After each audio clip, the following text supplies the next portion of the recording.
first edition of the Nahar Jito Bookathon, presented in association with the Raisoni Foundation. This session is an in-depth dive into the awe-inspiring book Limitless that captures the essence of pushing boundaries. It has been authored by the extraordinary Padmashri Rachel Thomas, who had a dream that she wanted to fly. With a strict middle-class upbringing in the 1960s and a broken marriage and raising two children, it was not enough to shackle Rachel's dreams. At a time when becoming an air hostess was also taboo, she broke all barriers and learned how to skydive. A flight that began 43 years ago culminated in 2002 when she planted the tricolour at the North Pole.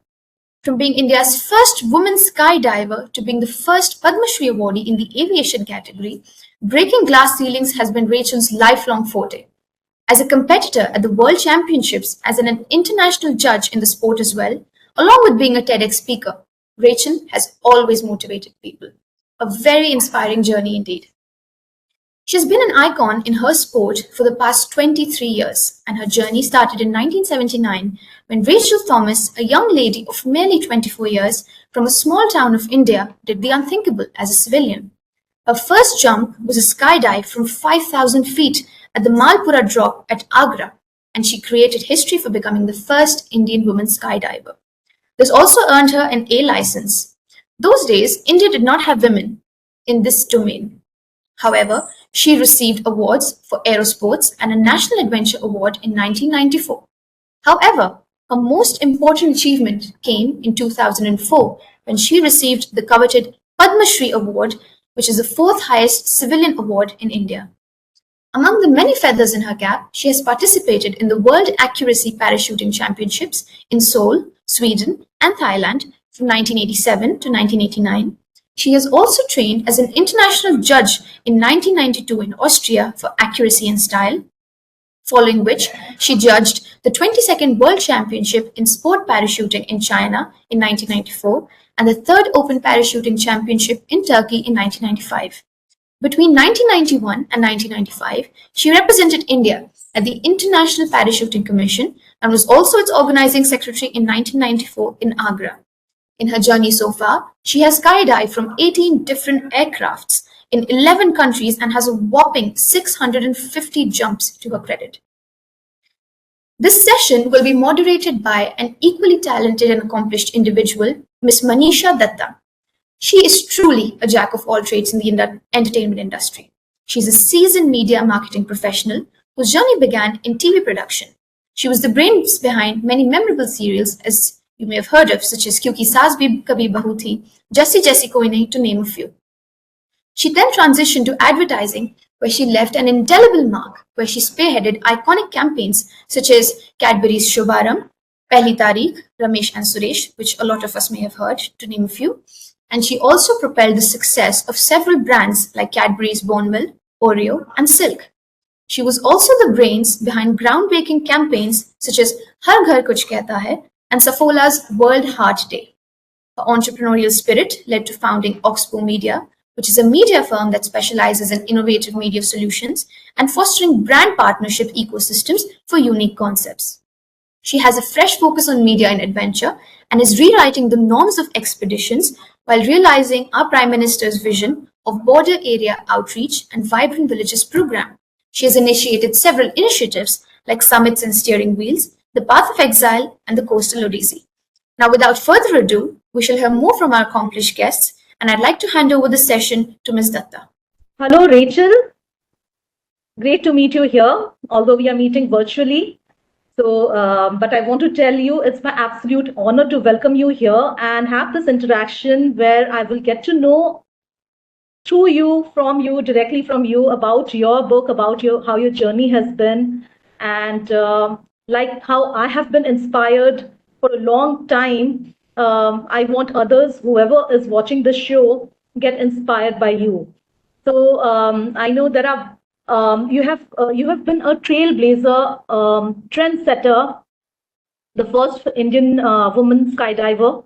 So I want others also to feel equally, kind of inspired, be motivated, and also learn directly by listening to your golden words. So straight away, jumping to the questions after giving you a heartful welcome. So, Rachel. Thank you, Manisha, for deciding to do this and asking me questions and going deep into the story and to know other things about me. So I'm very happy that you are the one who's asking me this question. So thank you very much, Manisha, for being here for me. Rachel, I just want to tell you a small background why I decided to do this. So your book has inspired me. I know you for quite some time now. So I have read your book, Limitless, and I think I have told you this before that I keep it by my bedside. And whenever I feel low, whenever I need the dose of motivation, a little inspiration in my life, I just open randomly one page, read one, excerpt from the story from the book, and feel that instant, it's like instant coffee for me. So instant dose of motivation for me. So that's what your book does to me. So right now, I just want to know first that like when you started skydiving, nobody I mean it was very unthinkable kind of a zone for women. So how did you get into it, and what really inspired you to take up a sport like adventure, skydiving? There were many other options available, the regular ones. So why did you decide to pursue this? So I was married. I was married to an army officer who was a paratrooper, and I happened to be at a party. It was the Para Reunion Center's party. It was a reunion day, and we were standing in a group like as all party happens. And there was this French lady, Chantal Singh, and her husband Shamsher, and while she was talking, she just said that it's so sad that no women have signed up in the course. And before I realized, I jumped in and said, "Can I join?" So I never even knew there was a course. I never even knew what I'm signing up, but I just said, "Can I sign in?" So she said, "Yes, you can be at the X place early morning at 5:30 at near there's a drop zone, Malpura drop zone. So outside it, there was a place, a training hangar, a place where we had to meet at 5:30 in the morning. Those days, we never had WhatsApp and all these things to check who's coming and who's going. So there were two more ladies standing in the group who decided to join. So we three of us. One person did 4 jumps and stopped, but there were two of us who did the basic course, that was the A-level course, and we completed the course. But the bug bit me so much that I just continued. For me, the sky is the limit. The birds are the limit. So I always look at the eagles. I'll always look at the birds and see the way they fly. And I always want to be there. I want to be one among them. So I guess I thought that maybe when I free fall, I could pretend to be a bird for a little while before I opened my parachute. But I'm sure when you started that time, I'm sure there were a lot of challenges also you must have had to face. I mean, you did the course, but see, to begin with, I was a civilian. I'm not an army officer. I'm not an army officer. Those days, women were still not in the army. Women came into the. We're going back to 1979 to bring facts in perspective. And women joined the army in 1991, and Bachchandri climbed Everest in 1984. So much before Bachchandri, even I did adventure sports. But being from a small town girl, and for me, I never did skydiving to achieve something. I did it for my happiness. So I didn't know about media, and I didn't know about, that I need to tell people and the rest. I just wanted to find ways and means how to continue. That was my only aim in life.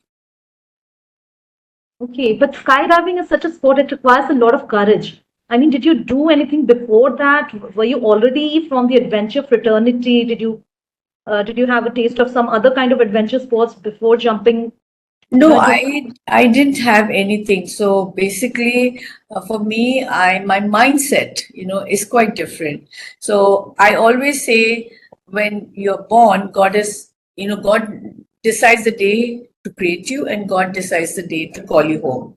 So when He's already decided and written our story, I could be walking down the steps and I can slip, or catch the edge of her steps, and I can hit my head and pass away.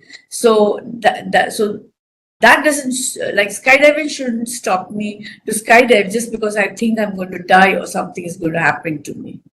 So that is one thing I keep telling everyone, that nothing is impossible. You have to, it's how you look at life and how you take a decision that, okay, nothing is going to happen to me. I'm going to overcome. I'm going to do it. So that has been my way in life. The major obstacle that everyone feels whenever it comes to skydiving, or for that matter, any adventure sport, it is the ability to take risk, or the fear overpowers you. So, did you not have even an iota of fear when you got, when you got into it? And plus, how did you keep on overcoming that fear? I mean, you kept on doing one jump after another. It was just not the course, and you didn't do just one and stopped. So you continued for a while. So basically, when you're doing ground training, you do not know what you're going into. So imagine my first flight, my instructor's asking me at 4,000, 5,000 feet to jump out of the plane, and everything were dots on the ground. And you're jumping into nothing. And my instructor is not holding my hand. There's no friend there holding my hand or with me. I have to do it alone. So I was the worst student. And I'm not going to tell you what I did for my first 3 jumps. That you have to read the book. I'm leaving it as a suspense. Like I said, I was the worst student, but she helped me get out of the fear. And she changed a bit of strategies for me and things like that. And I overcame fear. So that is the same thing when you learn to drive. You could be learning, you learn a cycle initially, and then you take out a kinetic and you go out on the road. That's a very different thing. Cycling in the colony and taking a kinetic and going out is a different thing.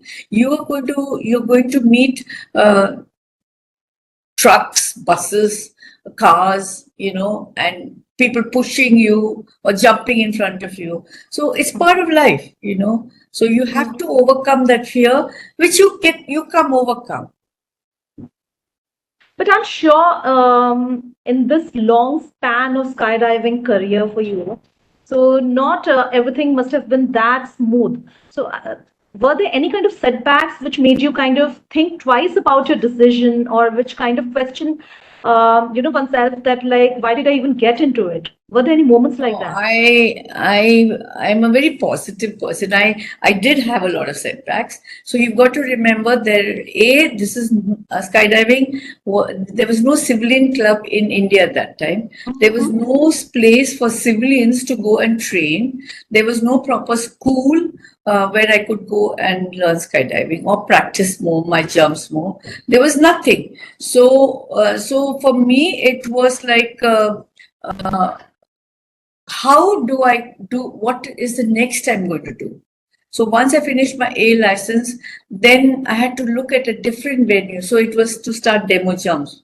So that I started. That was very fearful, because it's totally different. There are different obstacles and different problems when you go for a demo jump. And again, you're the only girl in a team of 10 guys.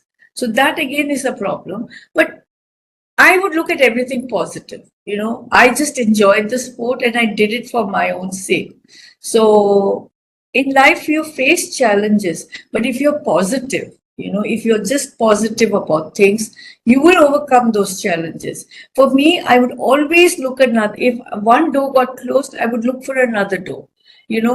I would look for another way how to solve the problem.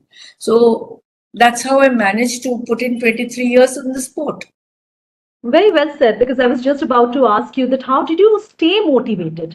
I mean, there must have been moments, and if there is some kind of a recipe for, like, how did you keep yourself positive for so long? I mean, one woman in a team of like 10 or 11 men, and and then going to unknown zones, places, something that you have not tried before, you were trying out that. Setbacks, challenges. I'm sure there must have been bureaucratic challenges. There must have been, other kind of pressures on you. So you overcame all of those things and still stayed positive. And I know you as a person, you are a very positive person. So, So these challenges, that all these problems you mentioned were there. It's not that it wasn't there, but I wouldn't look at it as a mountain. I would not. I would look how I'm going to scale it, how I'm going to get over it and cross it. But I was also a mother of two kids, and people would wonder, yes, how being a mother of two young kids, when I first did it, one was 5 and one was 3, how did I go and skydive? So I would always say, can you give me a guarantee of your life for tomorrow? Or when you cross this road here in the busy street of Delhi, even at a red light, that nothing will happen to you in Delhi. So when life has no guarantee, why not live it full? We live life once. When you live life once, you should live it full. The thought that I'm going to die and that this is going to happen to me, or that an accident, you'll break a leg, even while you're just playing badminton. You're playing badminton and you twisted there's a stone and you stepped on it and you hit and broke your kneecap. So anything can happen anytime. So that doesn't stop you to stop playing badminton or do anything. So that is what I always tell the youngsters, that you have to face your challenge, because that's what you're going to face in work also. How are you going to overcome that at your workplace? So adventure sports, I would say, makes a person, so you don't have to do skydiving. You can go and do whitewater rafting, you can go and camp, you can do cycling from here to Chandigarh, Delhi to Chandigarh. You cycled in a team on the highway and gone to Chandigarh. Or like you, Manisha, you have been organizing these rallies where you can drive and you can go to different places, So the thing is that you can do these things. There's no problem, but you just need to absolutely. I find feel an alternative. adventure is such a binder, such a social glue, It kind of one brings out the real person in you, and it really connects like-minded people, like how I know you. So it is because of like how we have the, kind of appetite for adventure. So that is one thing. So, Basically, Manisha, adventure sports teaches you how to take a quick decision. It teaches you, because you have no friend over there. You're alone in that situation at times, maybe. So, it could be a wrong decision, it could be a right decision. But the question is, you cannot sit back and say, especially in skydiving, because everything happens in seconds. You're not going to sit back and you say that, hey, I'll think of it tomorrow. You're falling and I'll solve this tomorrow. You'll be dead and gone. So that is not how. So in adventure sports, it changes your personality. So I encourage children to go and do anything in adventure sports, like do a bit of rock climbing. Delhi has a lot of these rocks, yes. these without anything, you just climb a wall, with your claws. You just put your hand and you just take chalk powder and you climb. And even children are learning that, so it changes your personality. Correct, correct. So now you mentioned that when you started, like your kids were really young, 5 and 3. So how did you balance? I mean, most of the times we women, we usually get, find it very difficult to balance the two fronts. So how did you kind of manage this? I was blessed. My By initially that, when it's well, not just like going and doing the jumps. It is, I'm sure, very time intensive. There is training. There are like, prior to the jumps, there is a lot of planning that goes into it. So, how did you manage your time and, how did you balance the two fronts? So basically, when I did my initial 10 jumps, my husband was at home. I mean, he was working and he was at home, and we had support people to be at home with us. So with that, I managed. Later on, when I started traveling and going for competition, representing India, and going for training abroad, because I couldn't train somewhere abroad because there was no training facility in India. So I would be gone for a month and a half or something. My mom and my sister was there. So I had support from my own folks at home. And somehow my kids, when I came back, the rest of the 10 months I gave, or 11 months, I gave them my 100%. So if I was gone for a month and a half, they knew that when mom comes, she's all ours. So, you know what? I find it very heartwarming to see a lot of young women getting into skydiving nowadays, especially in the army. I've met a lot of women who have taken up this. So, is there anything that you want to kind of tell these women? You want to how do you want to inspire this future generation of women skydivers? So, do you want to tell them something? I would just like to tell them Fine. that Sorry, Chill, because someone I know, she is facing a lot of difficulty balancing the two fronts. So you answered that. But what if somebody who does not have that support? So how can she still go on pursuing this dream? Would you like to tell, tell the audience that? I'm sure if she cracks her head, she'll find an alternative. Maybe a friend, or a neighbor, or someone, because she's Yes. not going and skydiving every day. Okay, Well, she that might is a be will, doing, that's a will. yeah, she might go for one demo jump, or she might go for one event to another place for a couple of days and come back, or it might be a few days.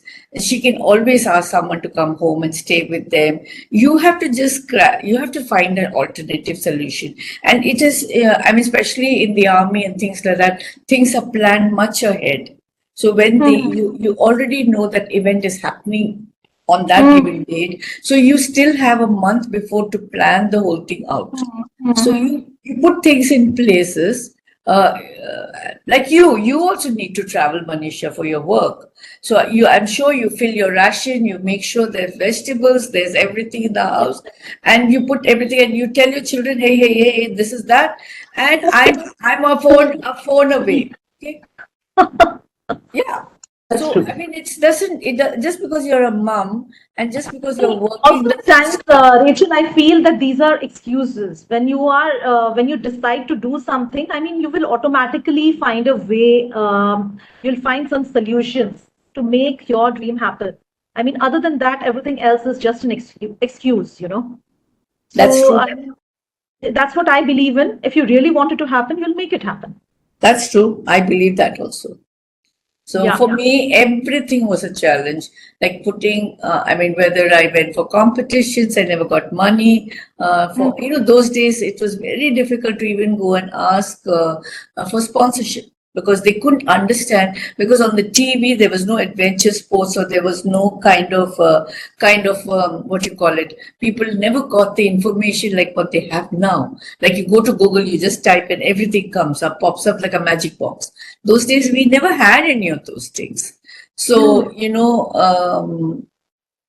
from that, then how I didn't want to get out of the sport. So then I found an alternative. Okay, I'm going to be a judge. Then from that, I turned and said, okay, this door is closed shut for me because of problems. Not because I was not good, but because I was not getting practice in my own country. So I couldn't go internationally judging because I was not practicing in my own country. So then I said, okay, I'll become a delegate. So I'll try and bring the sport in the country. I'll do something for the country. So I did that. I did bring the commission to the country. I did do things. So I feel very satisfied doing things. But if you do things from your heart and you do it because you want to enjoy it, not to earn a name, or to create a niche for yourself, then everything changes. The whole balance changes out in life. You you don't do things, okay, I have to be recognized, or I have to get this award, or I have to do that. No, just do it for yourself. Okay, so that's been throughout my book. If you read that, you'll see that, I've gone through I'm not even mentioning half of the problems I've gone through in my life. But you see that I still stood up, and I was brave, and I stood tall. So, इस दुनिया में कोई चीज आसान से नहीं मिलते मनीषा, कोई चीज आसान से नहीं मिलते. हमको लड़के लेना है, हम अपने आत्मविश्वास से हम जिंदा रह सकते हैं.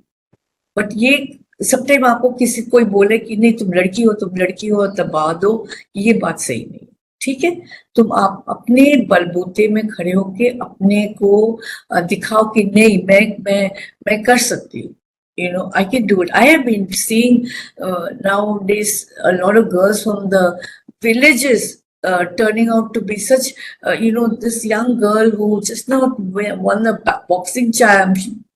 She is the world boxer, and she was from a small village, small village, and how to support her family. She took up boxing, and to how not to earn money, but basically to save everyone, to keep everyone safe. And then that became a career for her, and then I saw a young boy who's, I think, was brought up by a single mother because he was special, and how he's won competitions and world records because he has this problem where he needs to run. He needs to run, and because of that, a lot of coaches and all helped him to set world records. So everything is possible on this earth, so long you believe. अपने अंदर आपका विश्वास आना चाहिए कि ये मैं कर सकती हूँ, and the rest happens. And then the universe conspires to make it happen. Right. So Rachel,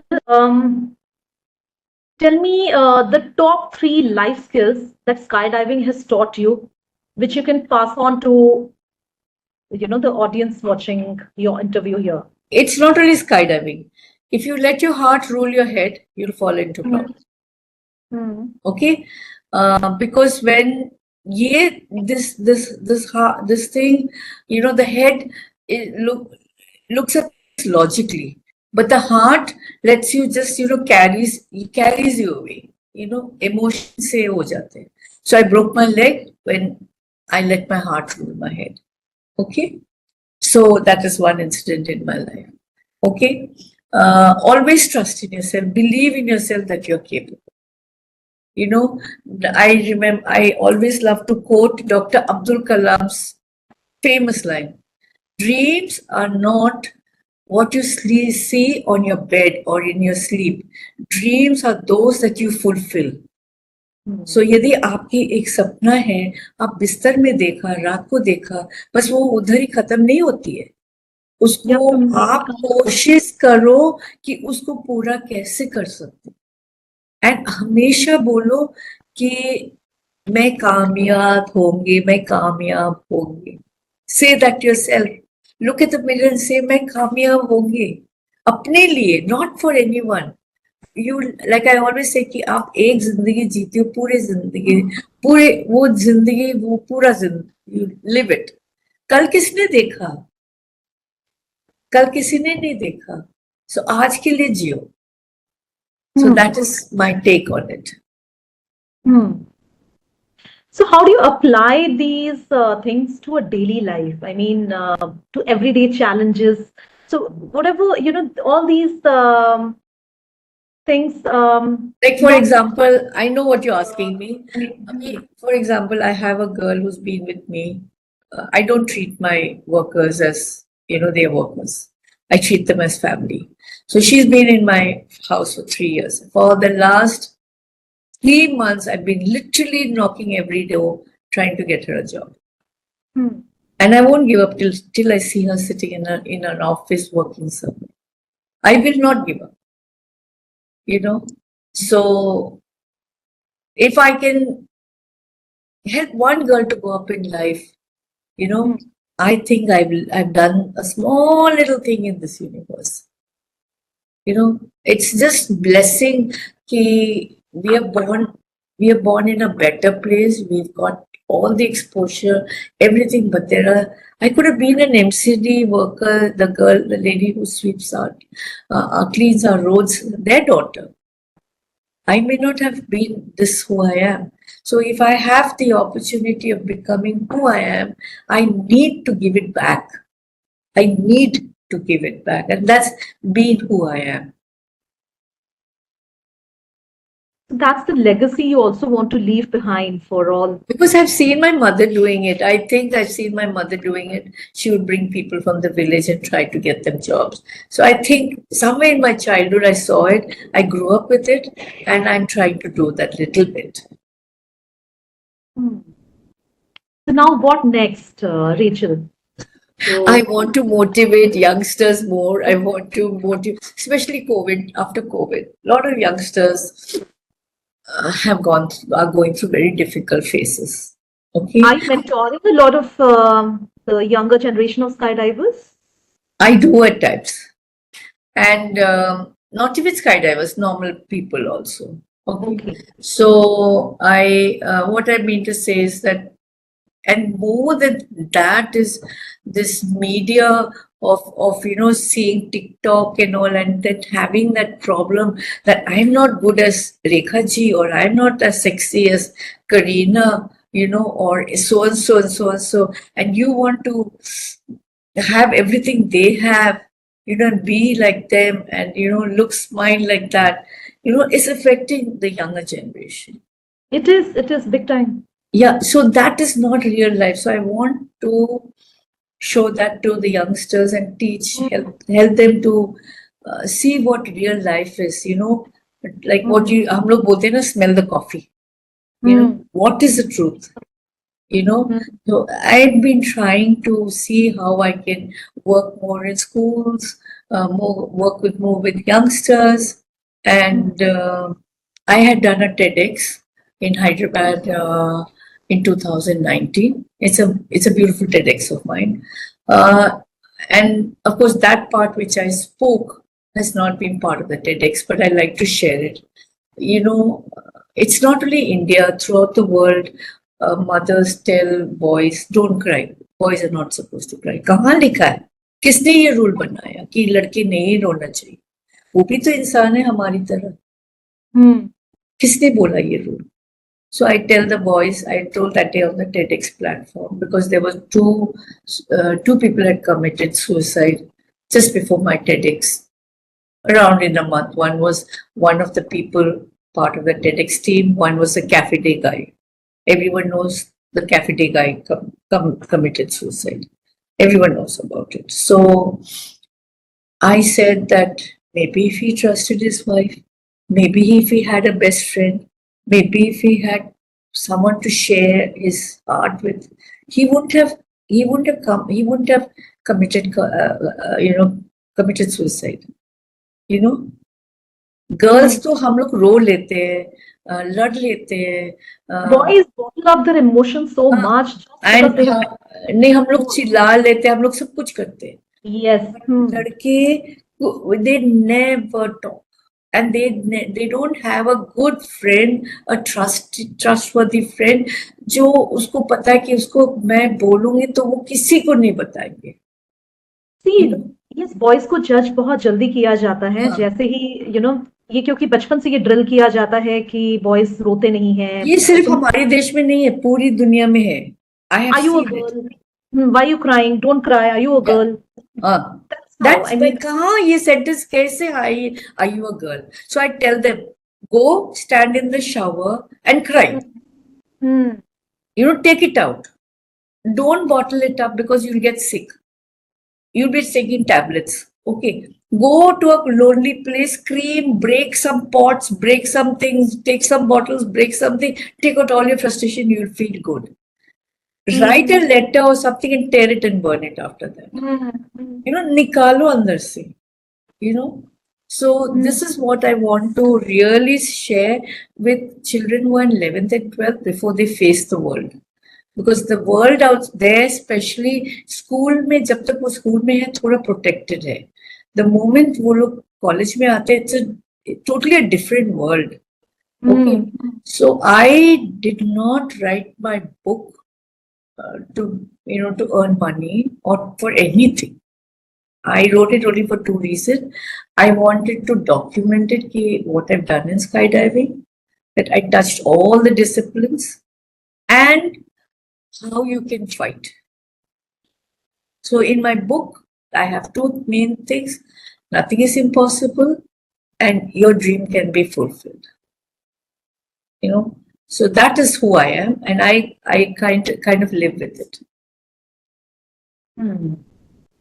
That's what we are going to, I think, the main crux of the entire discussion. Nothing is impossible and there is no limit, There's no right? limit, and you can fulfill your dream provided Can't fulfill you your dream. believe in yourself. You have to believe in yourself. Ki, I can do this, and stand in front of the mirror every morning and say, whether you're a boy or a girl, stand when you're brushing your teeth and say, I'm going to do it. I'm going to do it. I'm going to achieve it. I am an achiever. So you have to say that, talk to yourself and Once we start believing in it, inherently, I mean, automatically it goes outwards. I mean, the yeah. whole world will also start believing in Yeah, you. so when I tell people I started this in 79, they don't believe. Ki, of course, usme se you will guess I am over 60. Okay. Mhm. So that itself, how did you do it in that period? Hmm. But because I believed and I dreamt I wanted to do it, I did it. नहीं, कभी कभी मैं खुद बैठ के ना, मनीषा मैं बता रही हूँ, मैं खुद कभी कभी बैठ के सोचती हूँ, रियली मैंने वो सब कुछ किया? But you should try now something else. You should join me for expeditions now. Yeah, I will. And then the thing is that I always think that, I just, at that time, I think there was too much of that desire in me, I want to do, I want to do. I never Hmm. looked back at all. Wow. And ये करते करते 60 years हो गए, huh? Yeah. Great talking to you, Rachel. And Thank you very okay, much, Manisha, to come. do we still have time or? No, I think it's done. We're done. Thank you for being there for me, and thank you for, I think you asked me very good, beautiful questions. Thank you very much. And being an army officer's wife, and especially being an army officer who's into adventure, and you also do a lot of adventure activities yourself. So you know my pulse, you know what I go through and what I feel. So I thought you would be the best person to interview me. Thank you, Rachel. Thank you so much from the bottom of my heart. You've given me, I mean, we have interacted so many times, but this is the first time I've got to know, I mean, so many beautiful things, so many which were deep down somewhere. They were in the book I read. We talked about them superficially, but today's interaction was something very special. I got to know a lot of things. And I just, for me, the crux is that I want to be fearless like you. Okay, I think if I think about one person who's absolutely fearless, I mean, jumping on the North Pole, yes, that is not everyone's cup of tea. I nearly seen death. Nearly seen death in Turkey. So that was part of the game. Because when you enter into the sport, skydiving, if anything goes wrong, you go in a body bag. So you go into the sport with your eyes open. So this is, but like I always come back, कि मैं road cross करके I can die. Especially ये वाली road जहाँ मैं रह रही हूँ, फोर्टिस की चौराहे पे मैं यदि क्रॉस करके मेरे घर से फोर्टिस तक जाओ, हॉस्पिटल तक जाओ, I can die. I can be hit by a car. I can be hit by someone who's jumped the light. So don't stop living just because you think you're going to die. Live because you want to live. Rachel, one last question, though we said thank yous. Okay, one last question. What is your belief system? I mean, in the moments of despair and I pray a lot. I put everything in God's hands. Do you believe in the universe to Yes. protect you and save you? No, I pray to God. I pray to God, and I really talk to God, and I really before every jump I do pray. I put, like, when I told you I saw death, I had seen it in my dream the night previous, but I forgot it when I got up in the morning. It's in the book. I've written it in the book. I forgot about it and went and jumped. And the third jump, it happened. And then I knew it could be the end. So I literally thanked God for my life. I asked Him for my forgiveness of my sins, that if I've done anything wrong, to forgive me. And third, I said, you've given me two beautiful children. I put them in your hands. You look after them. So I did that and closed my eyes. But when I touched the ground, I mean, I landed on my back, I touched the ground. So I moved one leg, second leg, hand. Oh, thank you, God, I'm alive and I'm in one piece. And I'm not paralyzed, nothing has happened to me, thank you, God. So yes, today I have seen, there are a lot of parts of my body that is broken. I've had an accident while snowboarding in New Zealand, not skydiving. I was snowboarding. I was just coming down on the sand, and I had an accident. So, like I said, it doesn't have to be skydiving. For me, adventure is in my blood. So even at this age, I went trying out sandboarding, and that was in 2019, not long back ago. Okay. So I got a second vertebral compression and I broke my nose. So, but again, my bones didn't break, my rib cage didn't break. That is not in the book because it's after the book was published. My rib cage is not broken. My lungs did not get punctured. Okay, I'm alive and walking. So I thank God.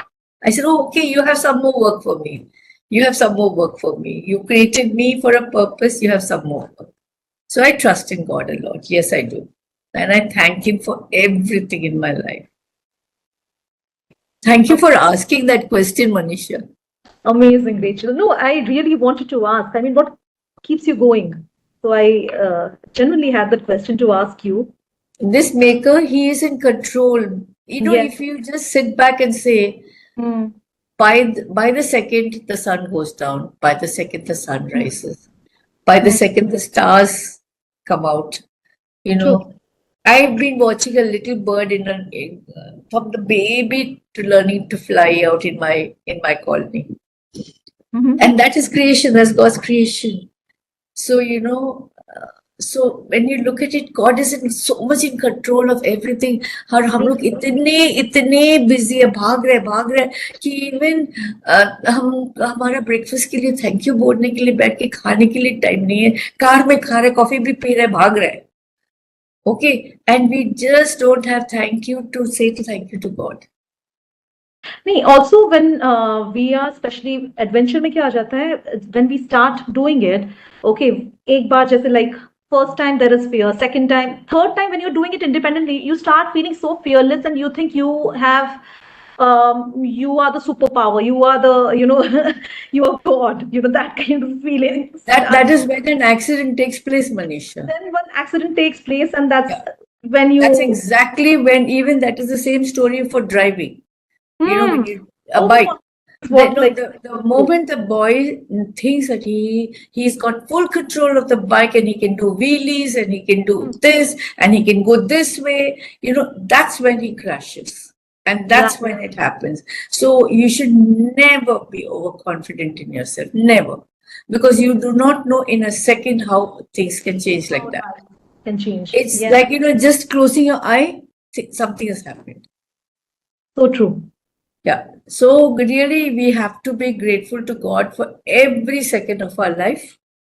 I'm telling you, I walk down the steps. If I catch the edge of my step, I can fall and hit my head. Right. So for everything, we take things for granted. Especially after COVID, God has taught us how we need to be grateful to Him. Absolutely. Yeah. Thank you, Manisha, once again, and thank you, the team, for recording and everything, for being the support for us. See you. Bye. Thank you, team.